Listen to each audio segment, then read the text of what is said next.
Alors la série L en 2015 a été gâtée parce que le deuxième sujet est magnifique. Le premier, on vient de le voir. Le deuxième sujet est magnifique. Suis-je ce que mon passé a fait de moi? Suis-je ce que mon passé a fait de moi? Alors, grand 1, oui. Grand 2, non. Grand 3, oui, mais. Grand 1, oui. Oui, je suis que mon passé. Les souvenirs, la mémoire constituent ce que je sais de mon identité et ce que les autres savent de mon identité.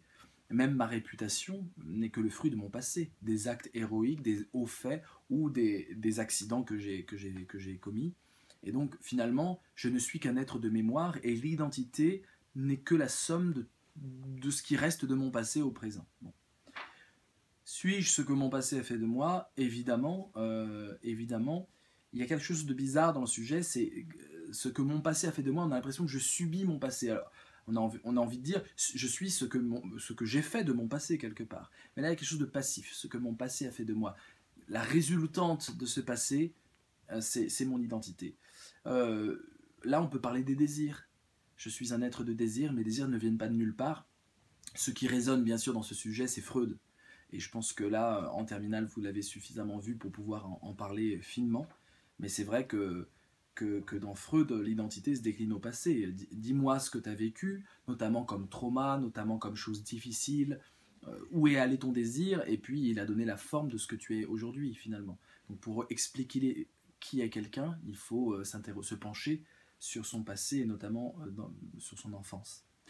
Suis-je ce que mon passé a fait de moi? On radicalise dans le grand 1 en disant oui, bien sûr que oui, et je dirais même, moi j'étendrais sur les généalogies, sur la généalogie, c'est pas simplement moi quand je suis né, c'est aussi mes parents.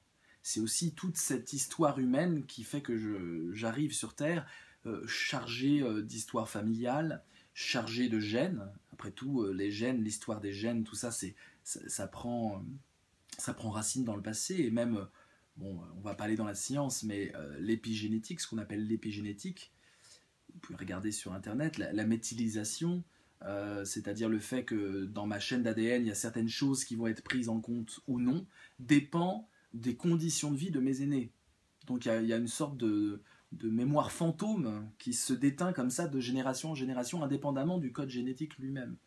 Donc oui, je suis prisonnier de mon passé et je ne suis finalement que dans un déterminisme aujourd'hui. Et je dirais même ma conscience, mes désirs, mes gènes, tout m'enferme dans le passé. Donc là, vous finissez votre première partie en disant c'est radical. Deuxième partie, il va falloir évidemment dire non. Alors là, on va se tourner vers le futur. Ça va être assez excitant comme partie. Il faut montrer que premièrement, on fait ce qu'on veut de son passé. J'avais un prof de philosophie, Jean-Louis Chrétien, qui disait, qui avait écrit dans un livre, c'est à partir de son futur que l'homme décide de son passé. C'est magnifique. C'est à partir de son futur, c'est sartrien en fait, c'est la thèse de Sartre, c'est-à-dire que c'est en fonction de ce que je vais vivre que les choses de mon passé, une crise spirituelle à 15 ans par exemple, vont être signifiantes ou pas. Si je deviens moine ou si je deviens prêtre, ma crise spirituelle de 15 ans, elle était déterminante pour ma vie. C'est mon futur qui va expliquer l'importance de cette crise. Mais si c'est juste une crise et qu'après je me détourne du mysticisme, de la religion, etc., finalement cette crise n'aura été qu'une crise d'adolescence. Donc c'est à partir de son futur que l'homme décide de son passé. Donc je ne suis pas l'esclave de mon passé, mais je suis le maître de mon passé. Je peux décider ce qui va être signifiant ou non dans mon passé parce que j'agis tourné vers l'action, tourné vers le futur. Et là, on peut aller très loin dans ça, et on peut radicaliser. Suis-je ce que mon passé a fait de moi? Absolument pas. Mon passé n'est pas déterminant. Je peux travailler sur moi, je peux digérer mes traumatismes, je peux changer de vie, je peux faire des rencontres extraordinaires. Donc, on est dans un souffle optimiste, et je dirais un souffle nietzschéen.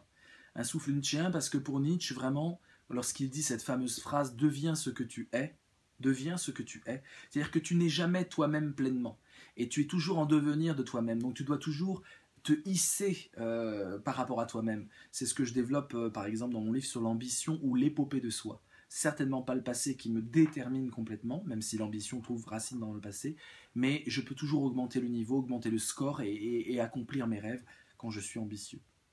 Et puis la troisième partie, il va falloir qu'on nuance. Suis-je ce que mon passé a fait de moi? D'une certaine façon, oui, mais pas que. Voilà, c'est ça, grosso modo, la troisième partie. Donc c'est toujours une nuanciation. Donc mon passé est extrêmement déterminant, mais j'ai les ressources de pouvoir le comprendre et surtout de pouvoir l'interpréter différemment. Et finalement, c'est ça qui est intéressant, c'est que par l'interprétation, le regard que je porte sur mon passé en disant ça c'est important, ça c'est pas important, etc. Ce travail d'interprétation, d'exégèse, d'herméneutique, si vous voulez des mots compliqués, sur mon passé, fait que du coup, mon passé est une œuvre d'art. Et donc, je ne suis pas ce que mon passé a fait de moi, je suis ce que je fais de mon passé. C'est-à-dire que le passé est un matériau brut, et je peux, en l'interprétant, lui faire dire toutes les choses que je veux. Donc, bien sûr, prenons par exemple des traumatismes. Je peux parler de mon traumatisme en disant ça a été la chance de ma vie et trouver les arguments pour le dire. Et je peux parler d'un traumatisme en disant c'est ce qui a totalement gâché ma vie. Donc l'interprétation, même une maladie, on peut interpréter. Donc là, c'est aussi sartrien. Il y a l'idée de cet être qui est fondamentalement libre. Nous sommes fondamentalement libres. Et dire c'est pas de ma faute, c'est la faute de mon passé. Finalement, c'est être de mauvaise foi, c'est faire comme si je n'étais pas libre alors que je le suis fondamentalement. J'ai toujours des choix d'interprétation et des choix de direction à prendre. J'ai des choix de conscience à avoir.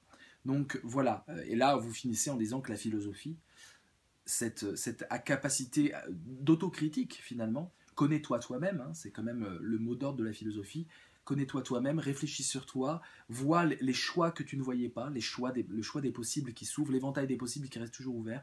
La philosophie permet de ne plus subir son passé, mais quelque part d'en être l'auteur, c'est-à-dire de pouvoir le signer au futur. Je finirai en disant que la problématique, elle est simple à trouver. D'un côté, mon passé me détermine, on le sait. De l'autre côté, je suis un être de liberté. Donc comment je peux être à la fois totalement déterminé par mon passé et à la fois être un être de liberté qui peut devenir ce qu'il veut et donc exercer sa volonté, y compris sur lui-même. Voilà, donc c'est un très beau sujet.